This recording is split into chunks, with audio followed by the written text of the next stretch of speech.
Hi, I'm Steve Clemons, and I have a question. With an economy that doesn't work for all and ugly immigration enforcement tactics, is the Donald Trump political juggernaut losing steam? Let's get to the bottom line.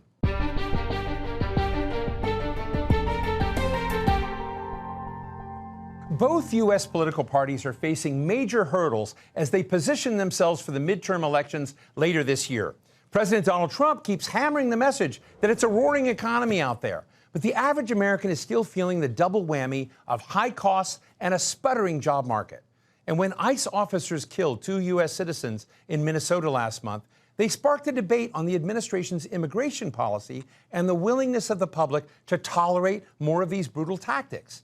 Meanwhile, Democrats are hoping to capitalize on this discontent and win a majority in Congress, which would give them a seat at the table. But are they ready to make the critical choice between appealing to the conservatives in the middle or to progressives on the left, especially younger Americans? Today, we're talking with Amy Dacey, the executive director of the Sine Institute of Policy and Politics at American University. And she's former CEO of the Democratic National Committee. And also John Feehery, who worked for the Republican leadership of Congress for more than a decade, and he's now partner at the lobbying firm EFB Advocacy. Let me just start out, John. Tell me about the state of Donald Trump today and how, despite some of the antics that might tank any other normal candidate, he continues to come out ahead. Well, he does when he's on the ballot. The big question is, can he do it when he's not on the ballot? And will he put all his efforts to help the Republicans stay in majority in the House and keep the Senate? And, you know, the president is a master at distraction. Sometimes he's distracting from his own message. His own message is not necessarily affordability, but it is the economy and how do we get, you know, people feel more confident about the economy. And he seems to throw in all kinds of roadblocks to make that message more hard for the American people to hear. And so this is the real challenge for this president. Can he be disciplined, and can he come up with a message that the Republicans can use as well, and which really resonates with the American voters? You know, I think that things are looking bleak for the Republicans right now, but things. And you're change. a conservative. You're a conservative. You want to see them win. Right. And you're not thinking it looks very good. Well, I think history as a judge, you almost always lose in the midterms. And so the president has to do something extraordinary to avoid that. Right now, he's not doing anything extraordinary to avoid that. When you say that he's not on the ballot, I understand what you mean. Literally, he's not on the ballot. But there's so much Trumpism out there that isn't he really on the ballot in spirit, in reputation, in the things they're doing as a, you know, marker of his accomplishments or not? You know, the interesting thing about the two political parties is they've changed in their demographics. The Republican Party is much more low propensity voter, a little bit lower on the education scale, a little less likely to vote in elections that don't matter, where they have someone they viscerally like.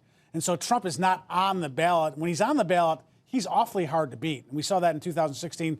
We saw that in 2020. We saw that obviously in 2024. But when he's not on the ballot, but he says he's on the ballot, when people can vote against him, the high propensity voters come out and they vote against him. And we've seen that in 2018. We hopefully won't see it in 2026, but you never know. Amy, I know you run one of the best bipartisan political study shops in the country, but I want you to return to your old days and put your CEO of the DNC hat on, the Democratic National Committee. If I had that job, I mean, if you were in that job, wouldn't you be salivating at this moment? Donald Trump is on the ballot because it's going to be really hard for Republicans to separate themselves in districts where they want to be a more moderate voice on some of these things. And he's going to have to answer, all these Republicans running are going to have to answer whether they're incumbents or challengers for this economy and keep on message with that. So I think I've always been cautiously optimistic, you know, when As a Democrat, as opposed to a nonpartisan. Or I've also said I'm an optimist with no illusions. Right. So there's a long way between now and November. But, you know, I think what has to happen is there's certain things that both parties are going to have to do. Message discipline, talking about issues that actually voters care about. So, John, you know, as I sort of think about it, and some of the things that you were just talking about the president's put on the table, you know, negotiating drug prices lower, shaking up a system that was choking on inertia, in my view.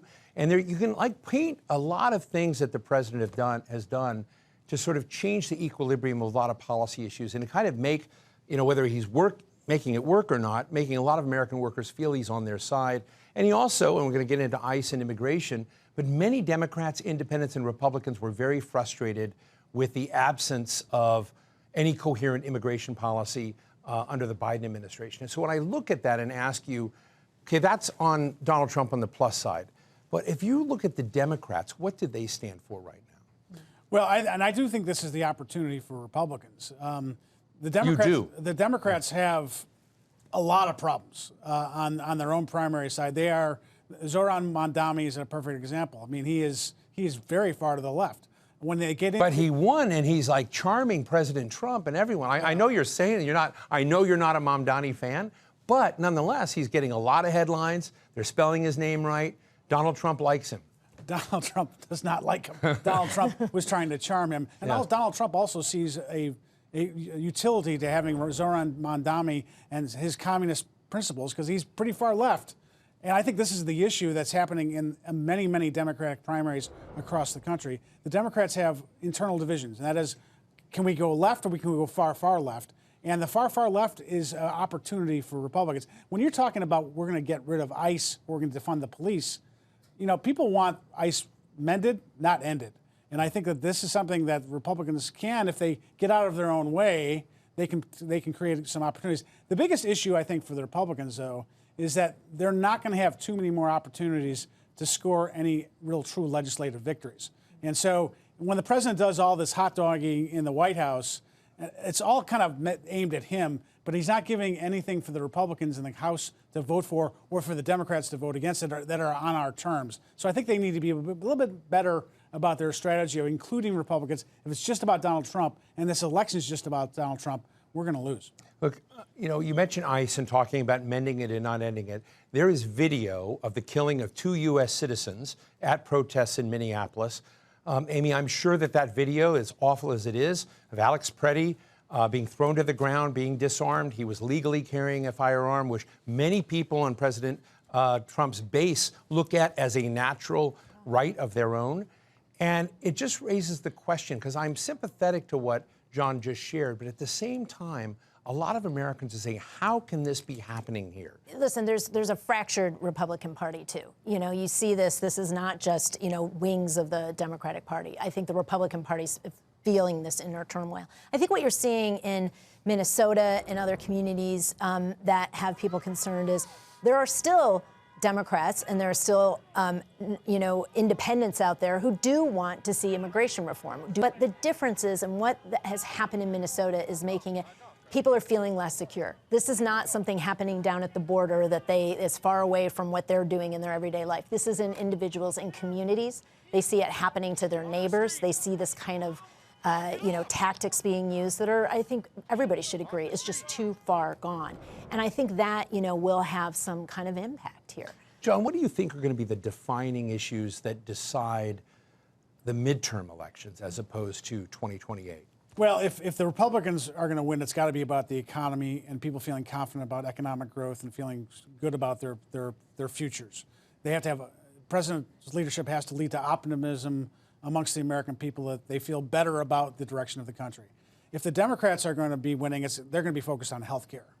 Every time there's the midterm election that the Democrats win, they are very good at talking about health care, and Republicans are terrible about talking about health care. And with the expiring Obamacare subsidies and with the vote on Medicare cuts, that is something that the Democrats are going to focus on. If the Republicans don't have a good answer to that, and if people are not feeling confident about the future, the economic future, they're going to do quite well. Amy, do you agree?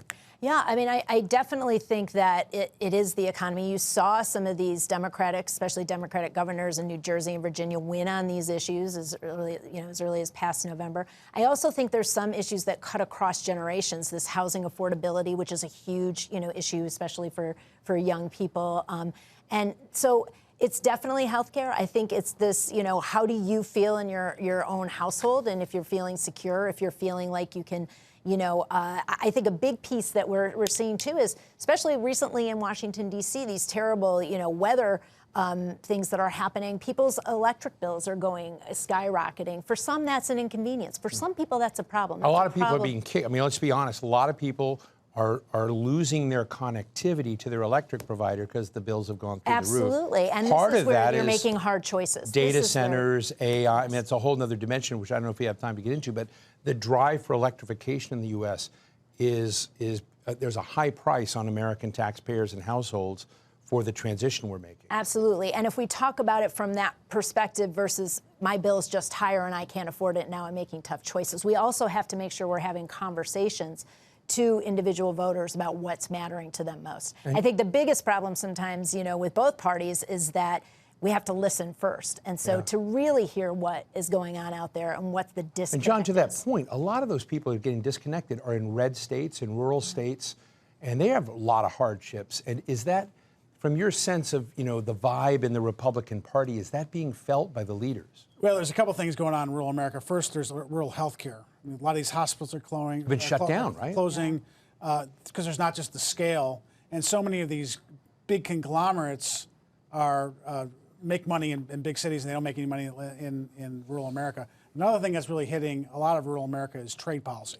And I still think that most of rural America is going to stay. Explain that. Explain to our viewers. Because, if you have tariffs on China, tariffs on Canada, tariffs all over the place, it makes it harder for farmers to get their products. And if you look at it, because we are major exports of agricultural products. We are major We have the exports. number one in the world, right? And when you don't export these products, prices get too low for the farmers to be able to produce, and they're not making any money. And the irony is, it's not actually translating to lower prices at the grocery store. So the affordability issue and how to fix that is a huge problem in rural America.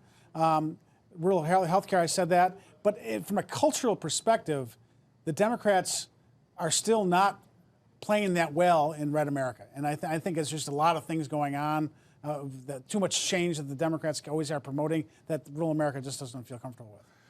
Taylor Remmett, this guy who ran for a state Senate seat in Texas, in a district where they hadn't had a Democrat for over 30 years. Mm-hmm. He didn't just win barely, he won hugely, to use an old George Bush term. Extraordinary performance when you look at 57%, I think he scored in this, in a very conservative district. So the Democrat won in this case. Many people are looking, this is a moderate. So this is a moderate guy, not someone on the far left. What are the Democratic leaders seeing right now in that race versus what they've seen in Mamdani, what they've seen as, the sort of AOC faction? He was an interesting candidate. He kind of cut a almost John Fetterman type of style. True. So for our viewers, the senator of Pennsylvania, big guy. Big guy. Hangs out with Republicans a lot lately. And there's a primary in Maine where a same type of figure is running against Janet Mills, the governor. And then there's the guy in Osborne in Nebraska who's running in the same type of thing. So it's an interesting profile of these kind of, white dudes who don't dress well, and they seem to be doing pretty well in the Democratic standard bearers in swing seats. The interesting thing about that particular race, though, is the woman that was running as the Republican was not well liked by the primary, because I just was talking to someone from that district, was not well liked by the person she beat in the primary. And there was also really not very high stakes in that particular race. And so there's 200,000 people who did not vote in that race. So I would be cautious if I would say that this race is going to mean something bigger. That being said, I do think that these types of candidates are very successful for the Democrats. And if I were the Democrats, I'd be looking for them. There's another dimension, and this is a little bit of a weird curveball, but we just had a primary among two Democrats in New Jersey to take the seat that was being vacated by the new governor of New Jersey, who was elected to it. Tom Malinowski, happened to be someone I know, barely lost that election to a progressive activist who used to work, I think, for Bernie Sanders, named Ana Lilia Mejia. And both of them are being extraordinarily gracious to each other. But both of them say the pivotal factor were ads that came in that were funded by AIPAC, the American Israel Political Action Conference, and that they were ads that kind of distorted dramatically Tom Malinowski's views on ICE, and it didn't have anything to do with Israel, didn't have to do with Middle East foreign policy. It wrongly depicted his views as being more MAGA affiliated on immigration enforcement.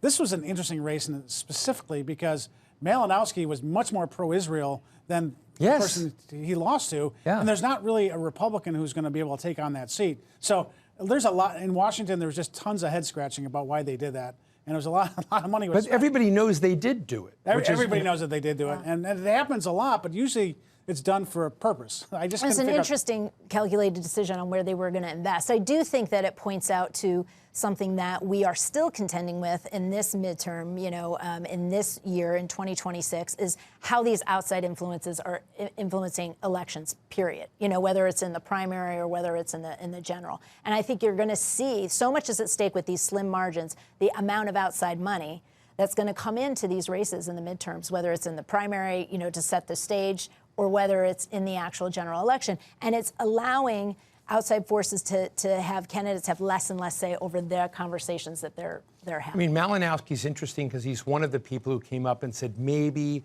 part of our aid to Israel should be conditioned on something. And so that looks like that was the thing that drove part of it. The other thing I want to ask you about, John, there are not a lot of migrants from South America coming in at the southern border. Donald Trump has been enormously effective at cutting down, migration into the U.S. almost to zero, practically. And so you have now a sea change where, as opposed to kind of rhetoric coming in from some on the right about Hispanic immigration and whatnot, what's bubbling up now is a concern about Islamophobia. I mean, you have Representative, let me get it here, Representative Brandon Gill, happens to be married to Dinesh D'Souza's daughter, who's sort of talking about the fact that Americans ought to feel like they can go to a mall without feeling like they're in Pakistan. And I'm just interested in, is that kind of race baiting necessary in this environment? Again, we're in a midterm. This is not a presidential election, but you're beginning to see strains of stuff. And I'm wondering, are people trying to find something, that's not there? I mean, what are your thoughts? Well, I think there's a lot of concern amongst the conservative intelligentsia what's really happened to Europe and how it's been kind of overwhelmed. Well, culturally erased, right? Culturally erased. And so that plays a part in the conservative intelligentsia. I think that at local levels, the idea of Sharia law, there's been efforts by a lot of Christian conservatives to run against Sharia law. I think it's. I thought that had kind of died out. It's a little bit overdone. Yeah. I think that we are a country that kind of embraces religious diversity. I think when you see a mass migration, it tends to create a lot of animosity and a lot of anxiety. But you don't really see that amongst Arab immigrants. It's not that overwhelming. I mean, you have a little bit of that in Minnesota with the Somalis, but the numbers there are even not that high. So to your point, I think it does kind of, become a useful political ad, but it probably isn't based in reality. Look, Amy, one of the other features. Well, I would because I think this is less about substance than it is about strategy in some respects. This is a playbook that President Trump has used since 2016. And he lays out, I feel your anger, I feel your anxiety, I feel your angst, and I know who's causing it. And the thing is, I'm going to protect you from who's causing it. So first it's Hispanics at the border, then it's about Islamophobia. It's always about that there's somebody who's taking something away from you, and I'm going to make sure that doesn't happen. And so this is what I think we're seeing time and time again. And so if we're not seeing this, immigration, migration at the border with Hispanics that's causing that problem for individuals, it's trying to find somebody to blame that for and trying to say, this is what's causing the reason why you can't afford what you need, why you can't get the aid that you need in this, why you can't have the life that you deserve because somebody else is taking that away from you. Well, let me take it a step further with you, Amy, and ask, I think there's no doubt that in the black community and the Hispanic community, particularly men, a significant portion were leaving the Democratic Party and jumped on the Trump bandwagon, and they helped put him over for a very substantial win when he won last time. Does he still have Hispanic men? Does he still have black men?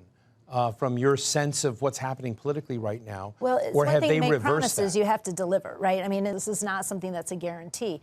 And so I do think that they also have to say, okay, you took a chance on us in 2024, you supported us, but what has that gotten us and what has that done? And I think Democrats in some of these districts will try to state the case as like, you're not better off than you were 2 years ago. In fact, there's not a path to be better, and this is, what we're offering. And they're going to have to effectively not only say that they're against Trump, but what are they for that makes those individuals. I mean, I hang out with some of John's, big-time Republican friends and, Irish bars and whatever. Bars, pubs. And you get talking, and they think that what's happening with ICE and the fear that is riveted through the Hispanic community is killing them in the polls, and they want it to stop.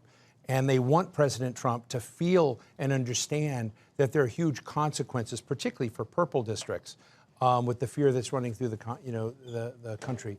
And then when it comes to some of the tweeting and whatnot, we just saw the tweet, whether he did it consciously or unconsciously, that depicted President Obama and Michelle Obama as apes. And Mick Mulvaney, President Trump's former chief of staff, said, there go the midterms. And so I guess my question, you said it a moment ago, John, about discipline. And do you think there's a chance that this machinery, with Susie Wiles, the chief of staff, who's one of the most disciplined people I've ever seen, can bring this to bear in a way that the president doesn't undermine his party's own chances in November? Well, I mean, you'd like to see message discipline, I think, but you're precisely correct. It's about the economy. Yeah. And I think that the reason why black men and white Hispanic men voted for Trump the last time is they did not do well during Biden's 4 years, and they remembered what happened between 2017 and 2020, where they did quite well. And we're not seeing that right now. The Hispanic, if you look at all the polling, they care more about the economy than they care about ICE. And so for Trump, he's got to make sure that he's the biggest problem with this president is he's off trying to do peace deals across the globe, and he's not trying to talk up the economy. And he's also, if you look at the numbers, the people who are doing best in the last year are the very wealthy. The people who are not doing that well are the ones who are the black or Hispanic workers, because the jobs just haven't really come back as well as they thought. Well, take that a step further. I know there's a study coming out which Visa has done, the global chief economist of Visa, where they look at U.S. projected growth next year, or this year, 2026, at about 3.4, 3.5%, which is huge. The rest of the world will be about 2.7%. America's going to have a bang-up year, but job growth is going to be flat. Yeah. How is that going to play? It's a jobless recovery, and I think it's because a jobless recovery under President Trump, who promised jobs. And he's gone all in on AI, and a lot of these companies are cutting. Let's look at Amazon. Amazon cut 15,000 jobs.